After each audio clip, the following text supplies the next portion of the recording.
give myself permission. Yeah. And yes, I embarrass my wife too on a regular basis. So I think that comes with the territory. And so part of me is like, Yeah, well, you married me. So really this is your fault. exactly. Hi, I'm Kyle Weckerly, certified professional ghostwriter. I'm glad you're listening as I welcome industry experts to share stories. You'll hear of lessons learned the hard way, overcoming professional hurdles, turning experience into actionable knowledge, and how to connect with your target audience. This is the Career Challenges Podcast.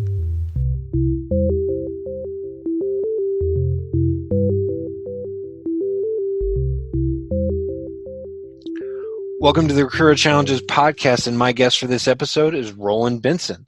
Roland Benson started Benson Design in 1985 and has helped thousands of entrepreneurs and small businesses add millions of dollars to their businesses. He's also known as the Entrepreneur Builder. So we'll talk about that here in a little bit. But first off, of course, welcome Roland to the show. Thank you. It's an honor. I'm really excited. I've been listening to your podcast and I'm excited to be a part of it. Awesome. I will point out you're the first guest who said I've been listening to your podcast.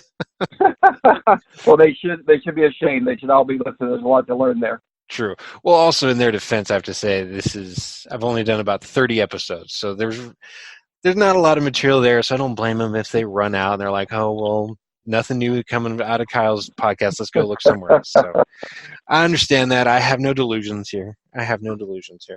Well, it's just like I'm watching a biography on Zig Ziglar right now, and they have Seth Godin on there, and he said he blogged for 13 years straight, and 800 of them were great, and so but just got better and better each time.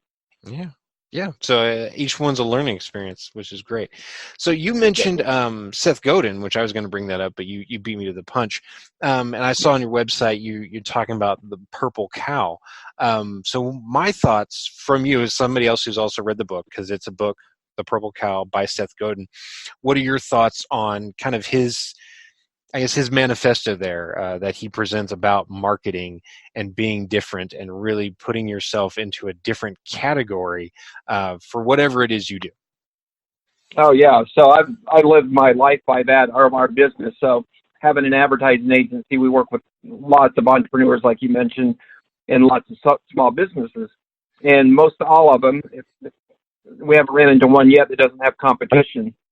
And some of them, let's take a small company like an air conditioning company. Everybody can do the same thing that everybody else does. They all carry the same brands, but they got to come up with a way to stand out so people notice them and they say, oh, I want to give them a try instead of the other one.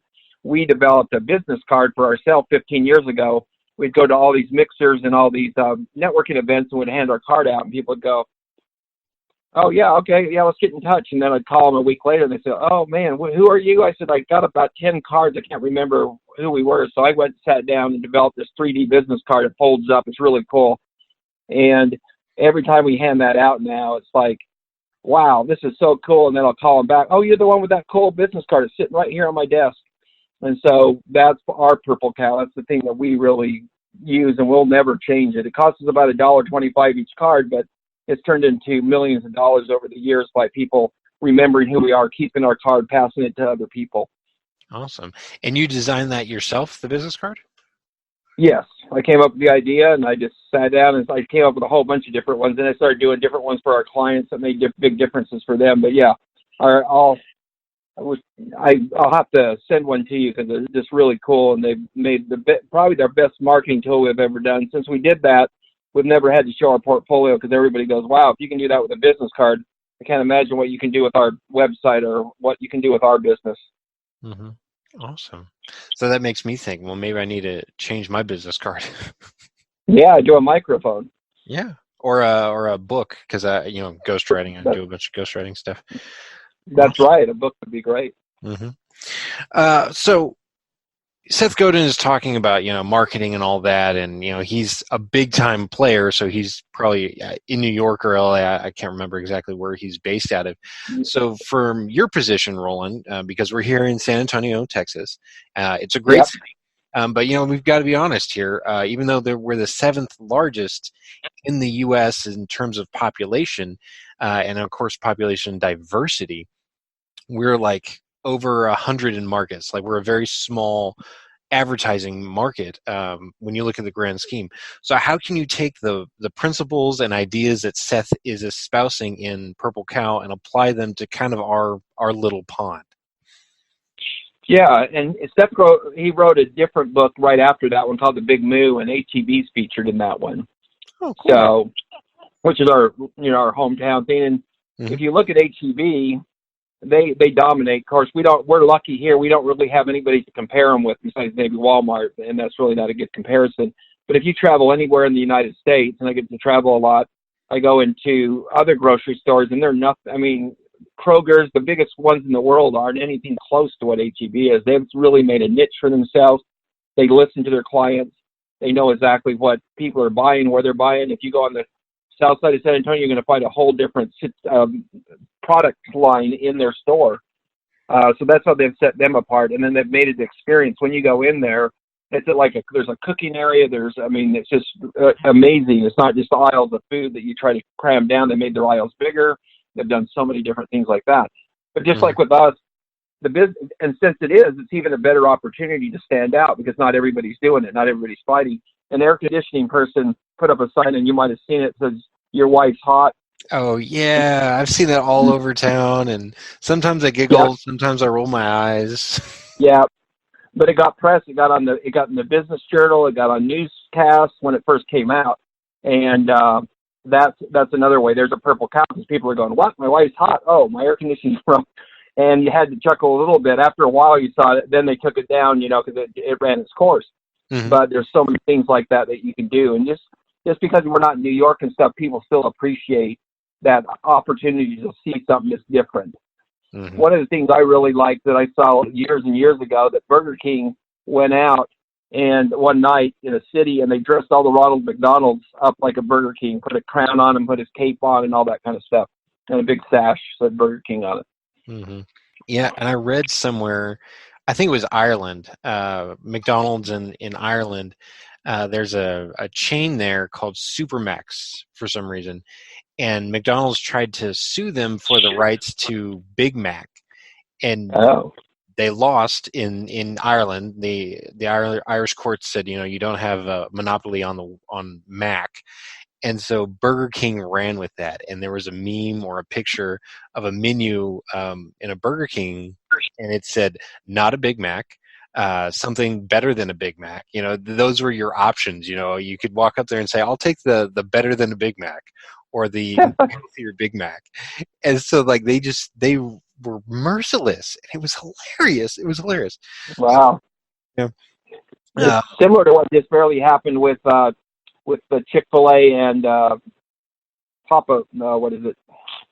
chicken sandwich, Popeyes, where they ran out of chicken sandwiches, and then they started a Twitter thing back and forth, and then press got onto it, and it just blew up, and they started putting signs out, "We're out of chicken sandwiches," and all kinds of stuff. So that got them tons of publicity. They said it was something like $13 million that it would have cost them if they would have ran the ads and stuff they got publicity on. And now they've got all their chicken sandwiches back, and people are saying, "Oh, I got to go try that. If Chick-fil-A's worried, I wonder what it tastes like." So, wow, I missed that story. That's great. Yeah, and so also I saw on your website you had a chance to meet Kevin O'Leary from Shark Tank. So can you tell me what that was like? Yeah, so we were in San Diego at a convention, and I love conventions. I love trade shows, and he was the keynote speaker. And so I got there. People were out in the hall talking, doing other things, and I got there early and sat right in the front row. As soon as he walked in, I jetted right up to him and asked him if I could ask him a question and take pictures. And he said, "Well, you can take a picture, but I don't have time for anything else." So I was the only one in the whole conference that got a picture because he left right after his keynote. So it's kind of cool to see him in person because I watch every Shark Tank episode. And so it's kind of cool to see him there in person. And the big thing I realize is he's no better than anybody else. Sometimes you look at these people and go, "Oh, wow, he's amazing," but he's just like any other human being. He was just smarter than me, I guess, in making money. But it was just kind of cool to meet someone like that. Yeah, awesome. All right, so let's shift gears a little bit and focus more on Benson Design. You said you started it in 1985 here in San Antonio. So can you, I guess, kind of walk me through probably going to have to be brief here because we could be here for hours just talking about the history Sure. of the company. But just kind of like what it was like to get that started for you, and then of course some of the challenges and obstacles you had to deal with in getting it up and running, keeping it going, and then what it's like now and how you can see the fruits of your labor. Yeah. So when I really when I sat down and I looked at like this year, we turned 35 years old. And so I looked back and I said, wow, really my entrepreneur journey started when I was 10 years old. And it wasn't because I knew how to run a business or anything, but I grew up very dyslexic and I was in a small town where they thought I was retarded and all that good stuff. In fact, the government came to our house when I was about 13 and wanted to take me away to a school to teach me how to sharpen lawnmower blades. So then they say, well, we want your son to be able to support a family someday. And luckily I had a strong mom that ran him off the porch with a broom. Smart woman. Yes. And my dad would get these calls. He had a big construction company, so he'd get calls at the house all the time and say, I need to leave a message for your dad. And I was the oldest of 6. And so I said, okay, I can't really even spell my own name, but let me see what I can do. And I started illustrating. So I started drawing everything when people would call. I said, this is Mr. Forrest. I need to meet your dad. So I'd draw Forrest. I'd draw all this stuff. And then my dad would come home and he would look at it and I would go through the storyboards with him and tell him the stories. So I thought that was the worst thing ever. I couldn't read. I couldn't write. I did all. It was all. If we had time, I could go into great detail. But all these things happened. So I thought God hated me. I'm broken. Then fast forward up to when I started. I grew up in Utah. We met some people there, and they said we're going to go make millions in Kentucky. Let's go. So we went to Kentucky. Didn't make millions. They said we're going to San Antonio, Texas. We're going to make millions. Come to San Antonio. So we went to San Antonio. And they said, we're going to Seattle if we're going to make millions. And I said, we're staying here. We'll figure it out ourselves. Yeah. And so I'm in the efficiency department with my wife's pregnant, working downtown, taking the bus back and forth over to Marbach Road. And I was sitting out by the pool one day and this guy complaining. And this guy says, why don't you just shut up and start your own business? I said, what would I do? And he says, well, you're always drawing those pictures. He said, why don't you sell those drawings? And I said, well, who would buy them? And he said, well, I'm going to start selling ceiling fans door to door. I'll buy one. And I said, well, how much will you pay me? I said, I'll give you $25. And so I ran back to the apartment, drew it, gave it to him. And he gave me the $25. And now he says, now you go out and start knocking doors and sell those drawings. So the thing was, I didn't know I couldn't do it. So I just went out and knocked on the printer's door. And I said, I draw pictures. And he said, well, can you draw a caduceus for a doctor? We need a business card. And I said, sure. He said, how much do you charge? And I said, well, people pay me $25. And he said, okay, that's a fair price.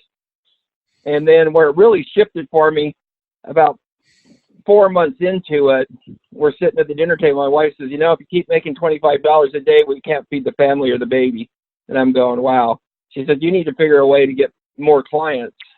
So I had to sit down and really become an expert on how to find clients, where clients are at, how to attain them. So that's what I do with my clients. I really help them find those clients. So our first big break was an oil company called me, independent oil guy said, I need a logo. I said, a logo? He said, yeah, like Coca-Cola. I said, oh, okay. So I went there. Me and my wife met that night, and she said, let's charge him $100. I said, oh, there's no way you'll pay $100. And so I went in, and she said, well, we don't have anything to lose, Then you can always go down to 25. And so I went in 100. He said, okay, that'd be great. And then I knew I was in business. So that was a long time ago. And so we've just grown, and the biggest thing is my dad taught me how to work really, really hard. And so I can work 20 hours a day if I have to for 5 years, 10 years, 20 years to get it, to do what I have to do to get where I need to be. And then another superpower I have is being able to talk to everybody. And so by talking to everybody, then I'm able to open doors that, I wouldn't be able to do before. And so we just grew that way. And then now with modern stuff with SEO and Facebook and LinkedIn and all that, we use all that to grow our business. So the dyslexia actually kind of became your superpower, as you'd mentioned before. Yeah. And using that to draw. And Malcolm Gladwell kind of mentions that in David and Goliath. Some other big name trial lawyer, I can't remember the name. I'll have to read the book again. But he was dyslexic as well. And so he had trouble reading. And what he would do is he would focus more on reading people and not really the words. He got so good at reading people that you could tell when they were lying, when they were hiding something, or if they were telling the truth. And so when he got into a trial situation, that's where he really blossomed. So people were hiring him to do the trial part because they were like, well, I clam up in the courtroom, or I'm just not that good. You've got the skills there, and that really became his niche, and he blossomed as well. So that's great. Yeah. So you had mentioned dyslexia, but you had also mentioned when we were talking previous to the recording here, also depression and anxiety. Do you want to talk about that? Sure. Yeah. So I didn't realize it, but it really ran deep in our family until I finally asked, because I couldn't realize why I thought it was just because I was dyslexic and I was nervous and stuff, but I would throw up before every meeting. So sometimes 5 times a day I'd be throwing up because I'm so nervous and had so much anxiety over that. And one of the things, when I mentioned that I talked to everybody, I had to go through a long training on that. So I had a coach, and I couldn't return stuff to the store. This was, I'm a 40-year-old guy. I can't return anything to Walmart because I'm worried I'm going to be judged. So I kept everything in the closet. So I had all these things that I couldn't use anymore. They were just in my closet. And so she said, okay, your challenge is to go to Walmart and return something. So before you do that, though, I want you to learn to talk to everybody. So I want you to go to North Star Mall. She just said a mall, but I went to North Star Mall. She said, I want you to spend a whole day just walking around and saying hi to people. Don't ever stop and talk to them. Don't do that. So I went around just saying, hey, hi, how are you doing? How's it going? Then the next week, she had me go back and said, now I want you to start asking everybody what time it was. So I had, you know what time it is? You know what time it is? And then I went back the next week, and she said, I want you to stop and start talking to people. So I just went up to people and said, hey, do you know where Nordstrom's is at? Or do you know where this is at, the pretzel shop?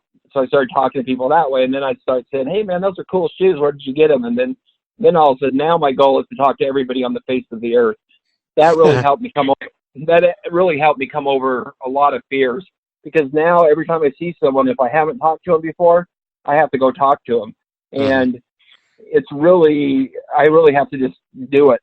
Even if some people look at me like I'm an idiot, but I just do it because that's what I told myself that I'm going to do. And I've just had to start trusting that when I say I'm going to do something, do it, and then it'll figure a way out. And I've only had one or two guys get mad at me, but other than that. Yeah. So I'd say that's good. Only 1 or 2 mad out of possibly thousands, maybe millions of people you've talked to? Yeah. Oh yeah. I mean, I go to the grocery store, I'm there for 3 hours. My wife called me, are you coming home? I said, yeah, but I ran into about 20 people I had to talk to. All the women think I'm flirting with them, I think, because I just go up and start talking to them. Can I come over to your house for dinner? It looks like you got better stuff in your basket than me. So, but it's a lot of, I love it. I mean, now when I get up in the morning, instead of dreading it, I'm going, I wonder who I get to talk to today. I mean, I wonder who's new out there that I haven't met before. And everybody in our office building knows me. And even people I would have never talked to in a million years, now we're friends. We'll do high fives when I walk down the hall and stuff, because and they would, most people want to talk to you, but they just don't dare. Yeah. Yeah. They may have their own anxiety or just, what's that word? Social shyness in a way. Yeah. We have an IT company across the hall from us, and then those guys are really shy. I've had one guy I've said hi to probably 20 times, and the other day he finally said hi back, and he always veers his eyes and looks away, and I go out of my way to say hi to him, and so he finally said hi back. So my next thing is to get him in the conversation. There you go. So even people who aren't good at talking, you're the one who can get them to talk. Yes, exactly, and tell me stuff that they probably wouldn't tell anybody else. So yeah. Mm-hmm. Awesome. So are there any other strategies, I guess, for dealing with anxiety that you would suggest? Oh yeah. So I don't know if you're familiar with Zig Ziglar. Yeah, I've heard of him. Yeah, he was a motivational speaker. He's kind of one of the founders. Him and a couple other guys founded motivational speaking. I mean, besides the Bible and stuff. But he talked. I took his talk to the next level. But he talks about how to train a flea. So if you take a flea and you put them in a bottle, they'll jump out, because they can jump about 3 feet. They're tiny. You can't even see them, but they can jump about 3 feet. So they'll jump out every time. But if you put them in there and you put a lid on top of it, after about 3 or 4 hours and a couple of days, you take that lid off, they can't jump out anymore. They just stop. They just say, well, man, I'm tired of hitting my head. I'm going to stop right here. So they only jump up to as high as they can jump without hitting their head. They'll even have babies in there, and the babies will only jump that high. So I started thinking about that. I said, wow, I probably put my brain in that bottle. And every time someone told me something, I put the lid on tighter and tighter, like, you can't do that. You're retarded. You'll never amount to anything. You have to be able to read to get in this world. You're terrible at sports, all that stuff. So I started living with my brain in that bottle going, yeah, they're right. I can't do that. I don't think I'm going to ever be able to do this. And so I became a real follower that way. But after hearing that and started thinking about it, I started saying, I don't think that's right. And I started unloosening the lid.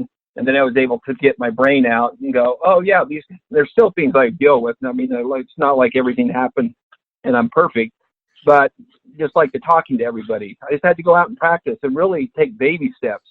It's not like everything's going to happen overnight. You're not just going to all of a sudden be able to do what you were scared of, but taking those baby steps. And then I listened to a lady that had a phobia of driving, and they had her carry her keys around in her pocket for about 3 weeks. Don't drive or anything, just carry the keys around, so she got used to it. And then she sat in her car, and then she went through all these baby steps, and then she was able to drive instead of just shoving her out on the road, and she has all these fears, and then she gets in an accident, and she never does it. So it's really just baby steps and knowing you can do it, and start looking at all your self-talk, sitting down and writing all the things that you say you can't do, and then, why can't I do that? Oh, well, my fourth grade teacher told me that. Was that true? No, it's not true. And then you kind of start unpacking it in the box until you get to the core of it. I mean, I sat for months and months just going through little things that were holding me back and just writing until I started going, oh, that's what happened there. Okay, I can get rid of that. And then the next. So it was really cool. Yeah. Kind of like Les Brown, how he had mentioned that he was labeled educable, mentally retarded.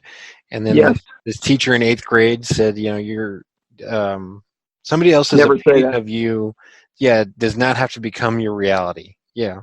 Yeah. Yes, exactly. Mm-hmm. Exactly. And I think too many people take what other people say and then they start believing it. And instead of, and people, it fascinates me why people end up where they end up and how they end up, why they, especially homeless people, they end up on the street, and it just fascinates me. I talk to as many as I can to see why they ended up there. And I just got back. I went up to Susanville, California, just 80 miles outside of Reno, and we went to the maximum security prison up there. And I worked with a group, and we went in and worked with prisoners and did business plans and social skills and stuff like that. And the life these kids lived were just incredible. When they were little, they were drug runners, or their parents were killed in front of them, and all kinds of stuff. And so their circumstance had a lot to do with it. But like one of the guys told me, he says, look, the circumstance got me there, but then I was the one that took it to the next level. And then that's why I'm in here into prison now. But sometimes you can't change your circumstance when you're a kid, but you can change the way you believe in it. But the thing that got me more than anything, these kids, a lot of these guys were 25 years old. I'm talking to one of them about a business plan. He is so excited because he hadn't had a visitor in 20 years. He's 25. And I said, oh, great. When do you get out so we can execute this business plan? He said, I get out in 25 years. Isn't that great? And I went, holy cow. I'd be running out in the middle of the yard screaming and have a guard shoot me in the head because I'm not going to make it. But they were so positive. They were so excited and positive about the future that they had. And then one of the things we really did, it might help some of the listeners, is we worked with them and said, some of them were so angry at things that happened to them. I said, what if you could forgive for one day? And I said, don't forgive tomorrow, the next day, doesn't matter, just for one day. And this one kid, he had tattoos on his face and everything. And he said, I'm going to forgive my dad. And he forgave him for that one day. And his whole, I've never seen someone change like that. His skin cleared up, his eyes weren't cloudy anymore. He said, I don't even feel like I'm in prison anymore. He said, I feel amazing. He said, I don't know. He said, I feel like I could fly. It was just incredible. So, the mind is so powerful, and we just got to be able to work with it and train it and tell it what we want it to do. Would you like to be a guest on the Career Challenges podcast? Go to careerchallengespodcast.com to find out how. While you're there, check out other episodes and download them through Apple Podcasts, Google Podcasts, Stitcher, Podcast Addict, CastBox, Spotify, iHeartRadio, and more. The Career Challenges podcast is hosted by me, Kyle Weckerly. I'm a certified professional ghostwriter who works with business thought leaders and industry experts to write polished manuscripts, assess their publishing options, and create book marketing plans. I've worked with consultants, high-ticket salespeople, coaches, speakers, C-level executives, and business owners. My authors have worked for USAA, Vistage, Booz Allen Hamilton, Austin Technology Council, and the John Maxwell team. My authors want to write a book to serve as a platform for their marketing endeavors. They know that becoming an author will help them secure speaking gigs, market their expertise, promote a product or service, and more. Are you ready to turn your experience, knowledge, and stories into actionable advice and connect with your ideal client? Then visit weckerlywriter.com to schedule a consultation today and begin your publishing journey. That's weckerlywriter.com. WECKERLYWRITER.com. And now, back to the Career Challenges podcast.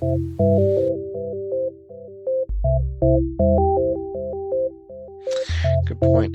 So then I'm curious where you got the idea for Entrepreneur Builders. Was it from Hustle 2.0 or did that come from somewhere else completely? No, it came from my 35 years being in business. So we do a lot of SEO, which is search engine optimization. And so we get a lot of calls at our office for people looking for branding, websites, packaging, anything you can think of, digital marketing. And there's so many of them that call and they're all excited, but then I tell them, here's what we charge and what we do. And they go, oh, I don't know what to do. I don't have that kind of money. What can I do? And so with Entrepreneur Builder, I've built so many entrepreneurs, built companies that have sold for 89 million, one sold for 380 million. And we worked with them from day one. I hate to see these little guys because my whole life's been entrepreneurship. My dad was an entrepreneur. I have 5 brothers. They're all entrepreneurs. My grandfather, et cetera, et cetera. And so I said, I need to set something up so I can speak. I can offer them some stuff that'll help them build their business. So it's a way to give back, but it's just a passion of mine. I think everybody in the world should own their own business. I don't understand why anybody even wants to work for me. I just think everybody should own their own business. I know it's not true and it can't happen. And there's plenty of great people that my employees make a big difference for my office and I'd hate to lose them or for my company. Mm-hmm. But, really, entrepreneurship, if you can do it, it's so exciting. I've seen it change so many people's lives and so many families' lives have changed from that entrepreneurship. If it's done right, if it's done wrong, it can kill you too. So true. And I've seen that happen as well. So with Entrepreneur Builders, you said you're building a course for that? Yeah, so in January, it'll start. It'll be a 8-week course, and we're going to go through everything offline and online, how to get more clients, how to keep the clients that you have, and then how to grow those clients. So our biggest client right now, we grew from a $13, it's a $30 thing that we did for them, and now we do tons of stuff for them. They're in HEB. They're all over the place. And that all grew just from working with them and growing with them. A lot of times entrepreneurs will get going and then their client outgrows them. So you have to grow them and grow at the same time. So I want to teach that also so that they don't have to just keep hunting and killing all the time and dragging it home. They can build a business and keep the clients so the clients just keep paying them every month to keep, help them build that. So with the Entrepreneur Builder, you mentioned that you want to help at least 100,000 entrepreneurs by the year 2027. Yeah, and I want to add $1 million to their bottom line. And so a lot of that will be on stages speaking. So I'll be able to speak to groups, but then get them in that course. Like Zig Ziglar said, no one got rich. I'm not going to really change many people's lives by them listening to me talk. They're only going to get it if they buy my tapes and put it into action. And I'm watching a show right now on Amazon about Zig Ziglar and the people's life he's changed. It's been incredible. And Tony Robbins, just think how many people he's touched and their lives have changed. Les Brown, et cetera. So I want to be able to do that with entrepreneurs, but I don't want to just be a motivator that gets up there and goes, hurrah, rah. I like all that stuff, but really at the end of the day, you can go back and you're excited, but if you don't do anything with it, if you don't have a plan and you don't say, okay, here's the steps I need to take and then go do it. And with my 35 years of experience, I feel like it's something I can really make a big difference with and make a lot of people's dreams come true. And then I'll get to travel and do stuff I love to do. So it'll just be a win-win. And I love people and I love to talk to people. So it'll be a way to talk to a lot more people for my goal to talk to everybody on earth. There you go. And then in the meantime, help 100,000 entrepreneurs. Yes, exactly. And that's my focus. I want to speak to entrepreneur groups, small business guys. so many people that are entrepreneurs, it's not all, rainbows and candy. There's a lot of freaking work to it. So, and they sometimes, like, there's one guy I've been talking to and working with, and he quit his corporate job to start his own company, a consulting company. And he said, the biggest thing for me is I'm freaking lonely, because I used to go to lunch with the guys and stuff. He said, now I'm home all the time in my office talking to people on the phone, but I don't have anybody to hang out with. So there's all kinds of little things. You get surprised. I almost tackle my wife when she comes through the house to tell her everything that happened, because I had no one else to tell. Awesome. Yeah, I understand that kind of completely. So you mentioned you want to help 100,000. So how many have you helped so far, I guess, towards that goal of 100,000? Well, just because I just started this goal, I was just set about 3 months ago. But before that, through our company, we probably run 2,000 clients through our company every year. So if we times that by 35, of course, at first there weren't as many. But that's the goal I set 3 months ago to get going. And so I've been doing podcasts. I'm going to speak at the Entrepreneurs Group at Texas University and Texas State. And then I'm going to Shiner and a couple other places. So I'm just real excited to get out there and start getting that goal nailed down. And, hopefully I'll be able to speak to rooms of 10,000 people and knock it out pretty quick and make a difference. There you go. And you mentioned you want to get it done by the year 2027. Is there some significance to that year? Yeah, because I won't be dead yet. I'll be old, but I won't be dead. Good point. I'm 60 now, so I'll be 67. So I'll have to hopefully, that just came to my mind. And I said I really want to make a difference by then, and then we'll set a new goal after that.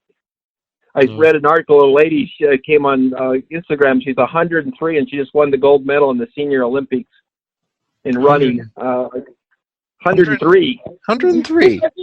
Yeah. Oh my! She looked like a rock star, man. I was going, I wish I looked as good as her. And I'm 60, and she's 103, and she was running quick. She wasn't just strolling down the road. Wow. I hope I can still be running at 103. My wife and I do a lot of running now, and I do feel proud of myself that I've kept with it for more than a year now. And wow, that is good. I try to keep like a 9:20 pace, because if you do a half marathon, a 9:20 is kind of gets you done around 2 hours. So that's always been my goal, is to get a sub 2 hour half marathon pace, and not like what was that guy? He just made the world record for marathons by finishing a marathon in under 2 hours. And, wow. I should have looked up the name. And then I just read this today, because I get the Publishers Weekly, or the Publishers Lunch, which is a daily email, and it kind of gives you a snapshot of the different publishing deals that are out there. They've already signed this guy to a memoir or a book deal about breaking that barrier. And I was like, wasn't that just last week he did it? And so they're already in the process of getting a book out about this guy. Wow. So I thought that was fast, the 2 hour marathon time, but no, now it's faster getting the book out. Yeah, that's so crazy. There's a guy in town named he was I don't know where he's at now, but he was one of the big attorneys at Aiken Gump. His name's Larry Macon. And it's several years ago, in I think he was 70, maybe 68 or so. He ran more marathons in a year than anybody had ever run before. He held the Guinness Book of World Record for it.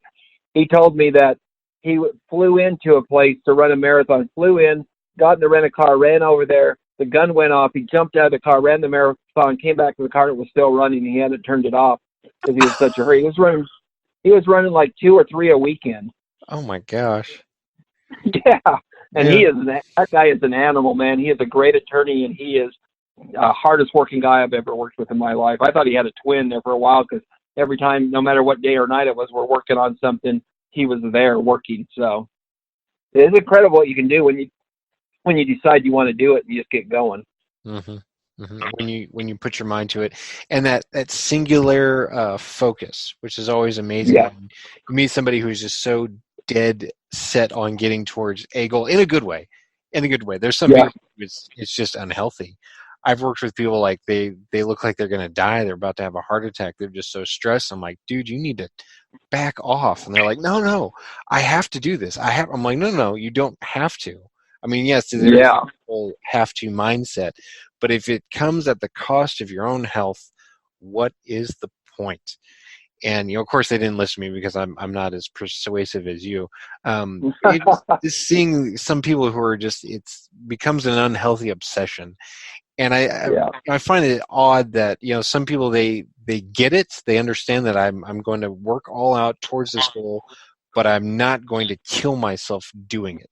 And then Yeah. there's some who are like, I will stay awake for months on end if I have to get there. And so I'm always surprised by that. And so I'm wondering to you, Roland, since you've been doing this and you have all this experience, and you've seen a lot of people who get it and can get there. What is that X factor that keeps you from being the good motivated as opposed to the obsessive motivated? Well, I have been excessive for a long time, and I ran off fear for years. Fear that I couldn't do it, fear I couldn't feed my family. Fear all the time until the last, probably 6 or 7 years when I really discovered who I was and what was going on. Now it's just to make it sounds like a cliche, but it's really to make a difference. I see that my employees are buying homes, they're buying cars, they're being able to buy food. And then my clients are building companies. We had a client that went from 1 employee to 300 employees, and we have another one that's gone over 1,000 employees. So that's 1,000 people that are out buying houses, send their kids to college. It makes the economy so much better. I get excited when I go to their plant and I see someone just got promoted to supervisor or something like that, and he's got a new car. And that's what really turns me on, is to help those other people grow. It's not just the entrepreneur that makes money, but it's everybody underneath that he's brought that business. Look at USAA. One guy started that company, and then he grew it, and now it's it's half of San Antonio works there. Yeah, definitely. And you mentioned just like you want to make a difference. With ghostwriting, one of my big motivations was to help people share their story, and not just for me to say, well, that person has a great book because I helped them. It's like, no, that's not it at all. I want to make sure that their story that can have a positive impact on somebody gets told, so that that somebody can hear the story, feel that they're not alone, that they can do it, and get to go off and change their lives. And so I've seen that happen, just in the short time I've been doing this for years anyway, but in the time that I've been doing ghostwriting, I've seen that happen. And you do get that buzz. So do you get that buzz too, Roland? Do you know what I'm talking about? Yeah, you mean like an excitement buzz? Yeah, like that you got to help this person make their Yes. life better. And it's not for the credit. You're not doing it for the credit. But you know that your hard work has made a positive impact on somebody. And it's more than just dollars and cents. They'll get to go buy a house, or they'll get to have more money in their business. But their lives are better because of you. And it's like, yes, that's what I want. And that's what you want, obviously, too. Exactly. Yeah, it's very exciting, and just to see what they're doing, and that a lot of them are giving back and making differences in other people's lives, and they become mentors and help other people. So it just continues to grow. Mm-hmm. One more thing before I get to the last bit of the show here. You always try to ask, what are some lessons that you've learned the hard way in your professional career? Well, the biggest one was keeping my dyslexia and hidden, because I was always worried that someone would find out and someone would fire me, or they wouldn't keep me, or they wouldn't respect me, or they'd think I was retarded. So I remember this very clearly. I used to do a lot of litigation graphics, our company did, so we'd work on huge cases. And I was in with some attorneys, and my coach said, now that you can talk to everybody, I want you to start telling people you're dyslexic. I said, I can't do that. I don't want to lose all my business. And she said, just do it. So I said, okay. I respected her enough that I would do what she told me to. So I went in there, and these attorneys, they're billing like $600 an hour, so they're not these little, they're big time attorneys. They're patent infringement attorneys, all that kind of stuff. So I said, I'm dyslexic. And the main attorney turned around and he goes, wow, I wish you would have told us that before. We wondered why you had so many misspelled words. We could have helped you out. And I went, I said, you're not going to fire me? He said, why? You're so creative. You guys, you can think of things faster than anybody. And that came from working with my, writing all the notes for my dad. I can think in visions almost, everything comes to me in the storyboard in my head. And then after that, I was going, wow, that's pretty amazing that they thought that. I thought they would be getting rid of me in a minute, and it was no big deal. Mm-hmm. So that was one of the lessons. Don't hide who you are. Just go out there. And then again, by talking to everybody, people are just people. It doesn't matter who they are, if they're the President of the United States down to whoever. And just put yourself out there. Whoever you want to be, to start being that person. I'm a little loud and a little, I say a little too much in meetings, but that's what people started expecting from me. And I love to do that. I love to say what I want to say. And some people don't like it maybe, or some do. It embarrasses my wife a lot, but yeah. I love to, I just want to do what I want to do, and I don't want to hurt anybody. I'm not being mean or anything, but I'd like to have that fun, and it hasn't always been that way. So I think it's even more now that I feel like I can give myself permission. Yeah, and yes, I embarrass my wife too on a regular basis. So I think that comes with the territory, and so part of me is like, you married me, so really this is your fault.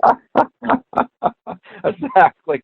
I told her my wife was like, she's redheaded and she grew up in a small town. She had to pick between about 1,000 guys, and she chose me. So I said, we could always drop you back up your old town. You can pick one of those guys. I don't know what to tell you, Yeah, true. So, another quick question too. If somebody's listening to this and they're just really digging what you're saying, they're like, man, Roland Benson is kind of where I want to be with my career. What advice would you give somebody who wants to be where you are? Get started now. Don't put it off. If you want to start your own business, start a side hustle. Start doing it at night. Like with my speaking, I run a full-time agency, so I get up at 6:00 every morning. I'm in work by 7 because we live out in Bernie after driving to San Antonio. I work until 7:00 that night, and I come back and I work until 1:00 in the morning on my talk, on my collateral, on my website, all that kind of stuff. So it's really taking action, because you can plan, you can do this, you can do that, but you got to get out and start making the calls. That's like when I saw you on LinkedIn. I said, man, I'm not ready, but this was a while back, and I said, but I'm going to go for it, because I've just got to get out there and try it. And it's just been amazing. I've done a couple of different podcasts and spoke to a couple of different groups, and they're going, wow, it sounds like you've been doing this forever. And I didn't tell them that I started last week, or 3 months ago. So yeah. Well, that would be my biggest advice. Yeah, just take action. And going on podcasts, even like this, and I try to keep it more of a dialogue, just a back and forth between me and the guest. And that in and of itself is training, because I've had other guests, Daniel Gomez, up and coming motivational speaker here in San Antonio, and Nadia Noah Anglade. She does a lot of speaking as well. But I've also had another guest or two who are just starting and they want to get out there, and you can kind of hear in their voice they're timid, but I can see that passion. I'm like, just relax. We're just talking. This is your training, and then you can later on you can point back and say, well, I've had these speaking engagements here, on the Career Challenges podcast, and so I kind of see myself in a way as a launching pad for some speakers. I mean, obviously Daniel Gomez, like I mentioned, and Nadia Noel Anglade, they don't need my help, my little rinky-dink podcast. They're pros already. Well, yeah, but your podcast, and it's given, it gives other people the voice. So I think you need to look at that as it's bigger. He wanted, if he thought it was rinky-dink, he wanted to come on it. So true. Good point. I would, don't speak that like.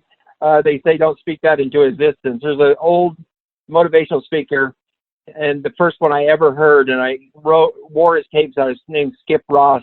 My parents were in Amway, so Skip Ross was kind of the Amway motivational speaker back then, and they gave me his tapes, and I wore them out. I mean, I listened to them over and over, and he'd always say, when you say something, is that what you want?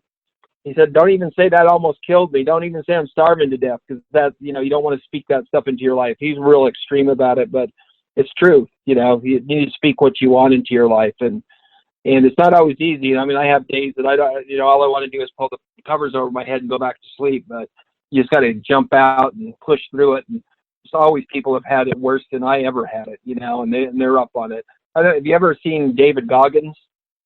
I've heard the name. Yeah. Yeah, go listen to him. If you don't mind the F word, he uses it about 4,000 times every time he talks. But he was a Navy SEAL, and he's broken every record you could possibly. He ran, I think it was it 300 miles. I mean, a crazy amount of miles straight. Didn't stop. He held the world's record for the most pull-ups, like 4,000 pull-ups in 24 hours. He is a beast. But he talks about, he gets going and his mind starts telling him you can't do this, and he just shuts his mind off and just goes into robot mode and just does it. Mm-hmm. This last bit of the program, obviously, and we touched on already, the Entrepreneur Next Door and kind of your course that's coming up, but let's wrap it up and put it into a nice package for those who are interested. So what is next for you, Roland Benson, and your speaking career? Okay, well, it's just, I've got my just finished my slide deck tonight. I've got my signature talk down. I'm going to get my first one's going to be given on the 22nd at the up in San Marcos at Texas State, and then I'll just start. I'm going to start hitting every chamber of commerce, everything. If anybody out there needs a speaker, I'm great to get involved and do that. I would love to do that and share my experiences, and then I really teach something from the stage instead of just going, okay, this is great, I did this. Like when Mr. Wonderful spoke, all he spoke about was Shark Tank, and that's really what we wanted anyway. But he didn't tell us how to do anything, how to get in front of sharks, or what they want. And so that's what I do. It's how to get clients. What do we need to do to clients? Then after my speaking, we'll start rolling people that are really interested and want to work more one-on-one into a course that'll last 8 weeks, and then I'll have a weekly call that they can ask any questions. We can dive deep, unlimited emails, stuff like that. And then I have a website if they want to go to and I have two things that I'd like to offer your guests. The website, let me give that first, is TEB, so it's Entrepreneur Builder, but it's TEB100, and it's just 100.com. So. Okay. TEB100.com. Okay. Yep. And then they can go there and choose if they want to do a call with me. I'd be glad to do that and talk to them about their marketing, about anything that they would like to talk about. I also have that Entrepreneur Next Door that we talked about. I had interviewed a guy that I met up at the prison. He wasn't in prison, but he was one of the volunteers. And he talked about that he started 51 companies with $5,000. Each company started with $5,000. And it's just amazing on how he thinks, what he does, how he builds them. And he failed 16 times, but all the other ones became successful. So it's really, really good. That sounds awesome. And so how else can people get in touch with you if they're like, they hear this and like, yes, I need to talk to Roland Benson. I need to talk to him now. So they can call my office. It's area code 210 and then 822-8337. And just ask for me. My receptionist will get you right to me. Awesome. Yeah, and if you're an entrepreneur or a small, or even if you're thinking about it, you don't know what to do, you don't know which side of the fence to go, I'd be glad to talk you through it. I mean, I'm more than happy to do that. Awesome. All right. Well, thank you so much, Roland. We covered a lot. And so hopefully people will listen to this again and again and get all that they can out of it, and then of course reach out to you. Start to build their business with your help. Yeah, I appreciate that. Thank you for having me on. It's been great. I love to be able to share the stories and stuff. And it's a great format to talk back and forth instead of like when you're on stage, you just tell the story and there's people are just watching you instead of asking questions. And I think you get a lot more out of by asking questions. Yeah, definitely asking questions. And I do prefer more the one-on-one. I have nothing against speakers. I love going and listening to speakers. Sure. I always love that dialogue, that talking back and forth. That's where I really feel the most comfortable. And that's part of why I got this podcast up and going. Yeah, that's great. Roland, thank you so much for being on the Career Challenges podcast with me. You're welcome. Thank you very much. Awesome. Thank you for listening to the Career Challenges Podcast. Don't forget to subscribe and like the Career Challenges Podcast on your favorite podcasting app. Visit careerchallengespodcast.com for more information. Schedule your free consultation with Kyle Weckerly by visiting weckerlywriter.com today. That's WECKERLYWRITER.com. Thank you.